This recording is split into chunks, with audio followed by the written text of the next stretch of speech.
नमस्कार दोस्तों, आप देख रहे हैं एएमबी लाइव और एएमबी लाइव आपको दिखा रहा है किसौली से, जैसा कि किसौली अगौता, जैसा कि आज यहाँ 11वीं वर्षगांठ मनाई गई है साप्ताहिक किसौली टाइम्स की। तो हमारे साथ महोदय जी हैं, विशिष्ट अतिथि महोदय जी। तो जानना चाहेंगे आज ये पत्रकार बंधुओं का इस सम्मेलन के रूप में भी मनाया गया है, तो पत्रकार बंधुओं के लिए एक संदेश महोदय जी क्या देना चाहेंगे?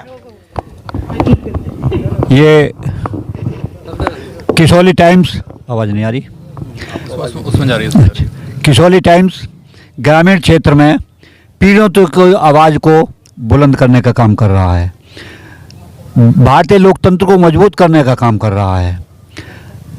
मैं समझता हूँ कि जिस प्रकार से ग्रामीण क्षेत्र में समाचार पत्र के संपादक महेंद्र जी लोकतंत्र को मजबूत करने का काम कर रहे हैं, वहीं भारतीय जनता को, जो जनता की पीड़ित आवाज़ को बुलंद करने का काम कर रहे हैं, वह लोकतंत्र को मजबूत करने का काम कर रहे हैं, देश की एकता और अखंडता को मजबूती प्रदान कर रहे हैं।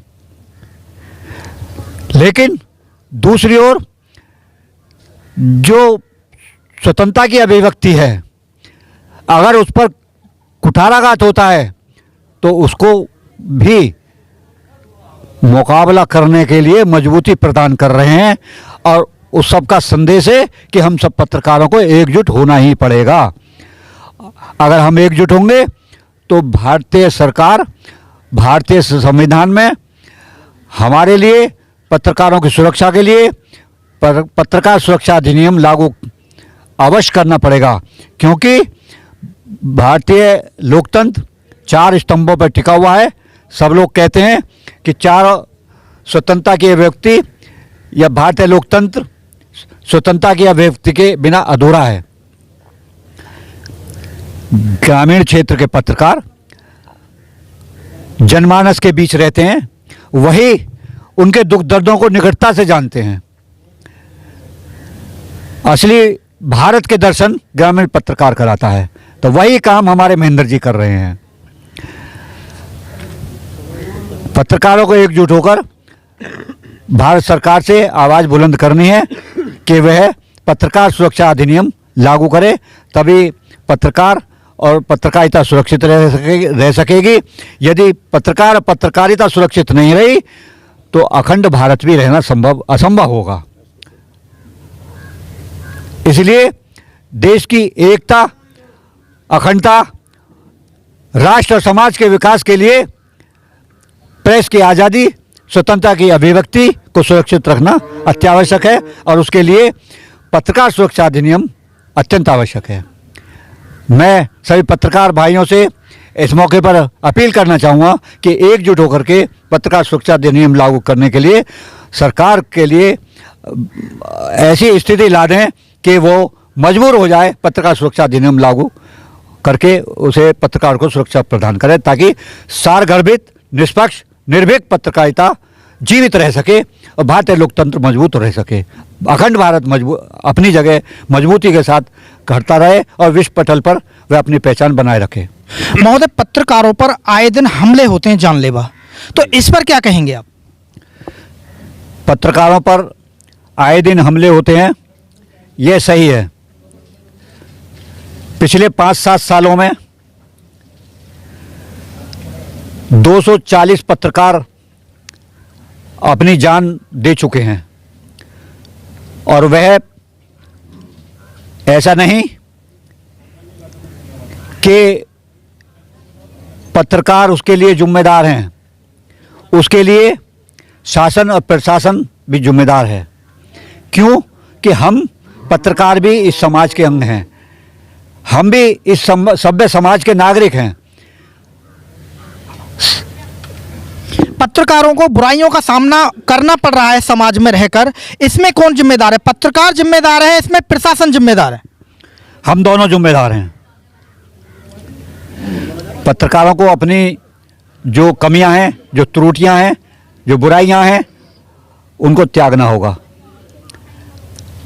निष्पक्ष, निर्भीक, स्वतंत्र पत्रकारिता तभी हो सकती है जब हम चरित्रवान हों, निष्ठावान हों और ईमानदार हों, तभी ये स्वतंत्र पत्रकारिता और पारदर्शिता के साथ कायम रह सकती है। बहुत बहुत धन्यवाद। दोस्तों, साप्ताहिक किसौली टाइम्स के संपादक महोदय हमारे साथ हैं। तो महोदय, जानना चाहेंगे, अब की बार आपने 11वीं वर्षगांठ मनाई है, तो आपने अपने जीवन में इस 11 वर्ष के जो आपका ये सफ़र रहा है, इसमें कितना उतार चढ़ाव आपने देखा है, किन किन समस्याओं का सामना किया है? देखिए, ये अब तक जितने भी मैंने देखा है, ये पत्रकारों के साथ हमले होने, उन पर अवैध बिना मतलब के मुकदमे दर्ज कराने, कोई भी पुलिस को पैसा दे मुकदमा दर्ज करा दे, लेकिन पुलिस उसकी जांच नहीं करती, कोई अधिकारी उनकी जांच करने वाला नहीं है। इस उद्देश्य से मैंने आज यहाँ एक पत्रकार सम्मेलन का आयोजन किया है और मैं ये चाहता हूँ, मैंने अपनी बात भी रखी है, हमारे अध्यक्ष जी ने भी और अतिथि जी महोदय ने भी रखी है कि एकता जरूर बनानी पड़ेगी, जिससे हम निष्पक्ष पत्रकारिता कर सकते हैं। पत्रकारिता करने के लिए साहस करना पड़ेगा, निष्पक्ष खबर लिखनी पड़ेगी, चाहे वो किसी के भी खिलाफ हो, उसमें हमारे लिए जोखिम भी होंगे, उसके लिए हमें एकता करनी है। बस मैं यही कहूँ। क्या महोदय, 11 वर्ष के सफ़र में आप पर किसी प्रकार की, यानी जो बिना बात की जो लगा दी जाती हैं, जिन्हें कहते हैं फर्जी FIR भी आप पर हुई है? जी हाँ, मेरे खिलाफ एक ग्राम प्रधान ने वर्ष 10/12/2017 में एक मुकदमा दर्ज कराया था 5,000 रुपये की रंगदारी मांगने का, जिसे माननीय उच्च न्यायालय ने स्टे कर दिया। उसके बाद अगोता के 2 दुकानदारों ने मेरे खिलाफ मुकदमा दर्ज करा दिया 5,000 रुपये की रंगदारी मांगने का। रंगदारी 5,000 की थोड़ी, लाखों की 50,000 की हो गए, लेकिन 5,000 की। उन्होंने भी मुकदमा दर्ज करा दिया।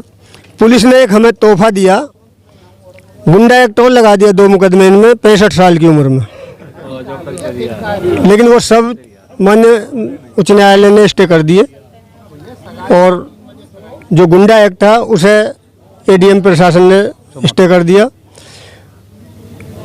इस तरह से चलते रहा और मेरे साथ जनवरी 2021 में इंस्पेक्टर ध्रुव भूषण दुबे ने SC एक्ट का मुकदमा और लगा दिया, जो मैंने हाई कोर्ट से वो भी स्टे करा लिया।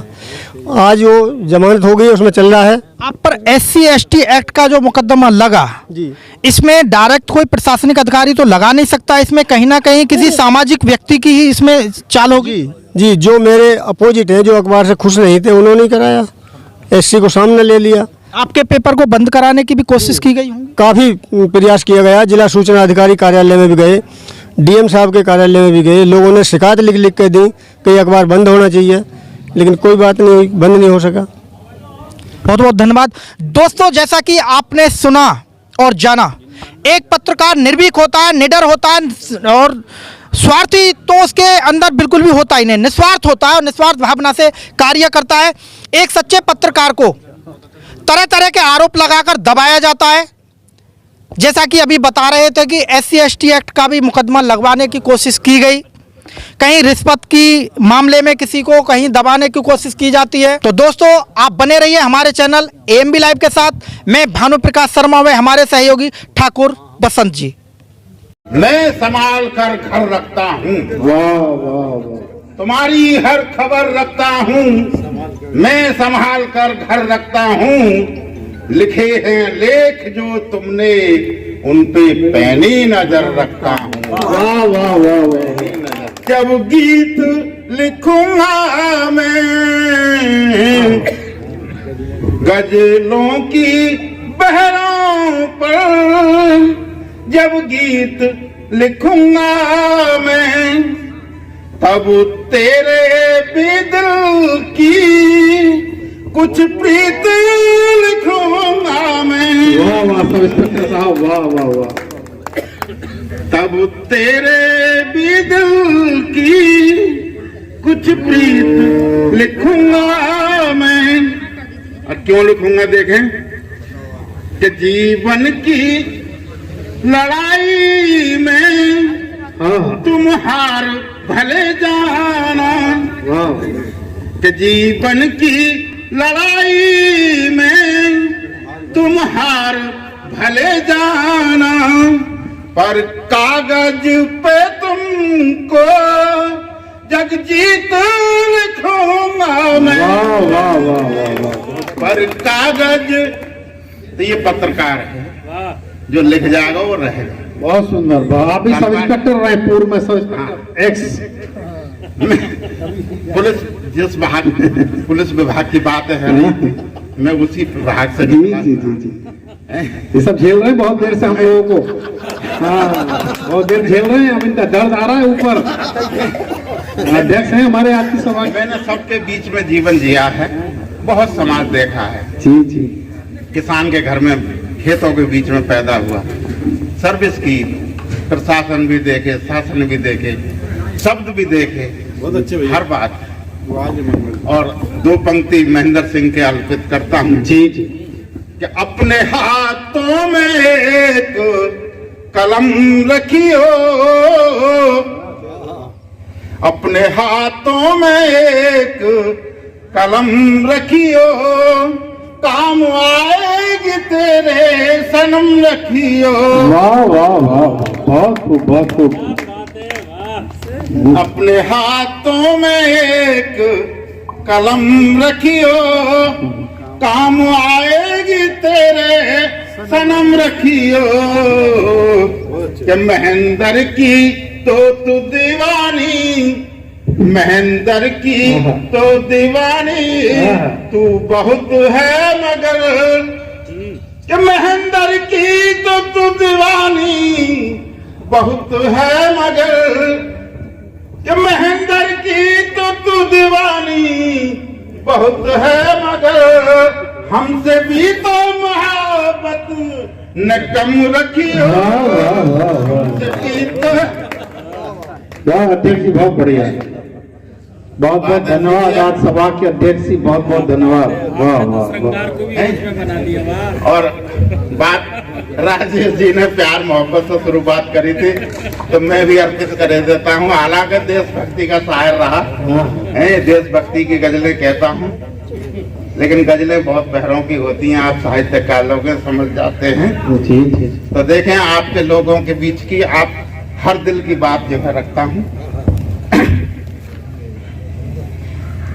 कि किस्मत रंग लाएगी जरूर एक दिन, बहुत सुंदर। कि किस्मत रंग लाएगी जरूर एक दिन, अमीर मुझे बनाएगी जरूर एक दिन। किस्मत रंग लाएगी जरूर एक दिन। और शेर देखे, मैं जिंदा हूँ केवल इस उम्मीद पर, मैं जिंदा हूँ केवल इस उम्मीद पर, मुझे भी वो बुलाएगी जरूर एक दिन, मुझे भी वो बुलाएगी जरूर एक दिन। ये माना कि उसकी अनबन है मुझसे, ये माना कि उसकी अनबन है मुझसे, सामंजस बनाएगी जरूर एक दिन। बहुत बहुत धन्यवाद अध्यक्ष जी, बहुत बहुत धन्यवाद। कार्यक्रम समाप्त।